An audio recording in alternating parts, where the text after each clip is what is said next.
This is Retronika by the developers of 4Player Studio, and it was released on the 3rd of August 2024. About the game. So the game kicks off where you have just come out of a wormhole and ended up on this planet. Your bike is trashed, but your sidekick robot is helping you. Complete missions by weaving through traffic and shooting down enemies to get your bike back up to scratch and find your way back home. The game cleverly starts you off simply via tutorial levels disguised as missions, so it'll ease you into the game. But don't be fooled into thinking it's going to be a breeze. It may start off simple and easy, but it will soon turn into utter chaos. You have an energy counter, which will deplete every time you get shot or crash into something, if you destroy a civilian vehicle, or if you fly out of bounds. Levels and size. There are currently 50 levels to Retronika, and essentially looks like it all takes place in one place. Flying down a street, except the scenery changes by way of colour for different times of day.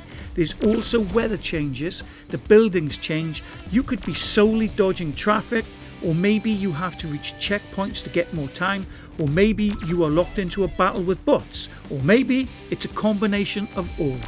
Enemies and bosses. Enemies can come at you from anywhere and everywhere. There are some that fly beside you, there are turrets perched at the sides, and then there are some on the road with you setting up roadblocks. Some will take shots at you, others will lock onto you with a tractor beam. And the bosses are big and can be very challenging. You will not have it easy in this game. Weapons. There is a choice from 9 weapons in the game, and you can dedicate different weapons to each hand, or you could decide to have 2 of the same weapon. You start off simple, but as you progress, better and more powerful weapons become available.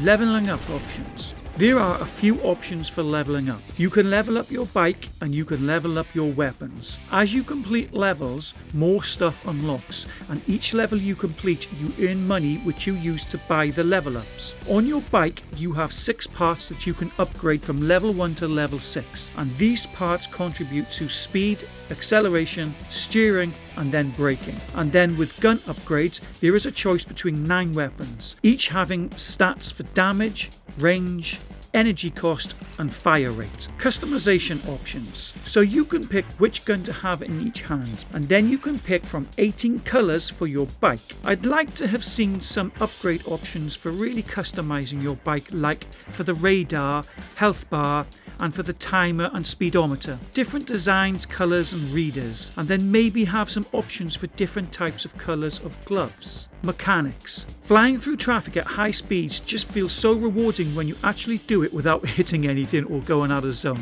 The bike handles great, the weapons shoot as you expect them to, and everything around you is just perfect. I didn't encounter any bugs whilst playing through this, though the only thing I found tricky was when you fly or get knocked out of zone whilst holding your gun.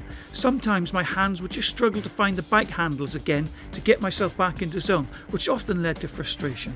Controls. Now here's something that might take you a bit of time. Left is left, right is right, push away from you to go down, pull back towards you to go up. But the catch is, if you are shooting a gun with one hand, you can turn, but you can't go up and down. Doesn't sound that bad until you're locked into a battle and trying to weave your way between the rush hour traffic. But the controls are very simple, steering and shooting, that's it. Game menus. Menus are all clean and easy to understand. Weapons menu to your left, bike menu in front of you, and to your right is where the games menu and options menu will be, which gives you audio, game and control settings. You can pick between campaign, which is the story, then reach level 10 to open up Infinity Run, where you have to try survive as long as you can and will get rewards, or reach level 14 to open up Freestyle, where you can choose how busy you want traffic to be, how difficult enemies will be, what weather you want, which location, and if you want reverse traffic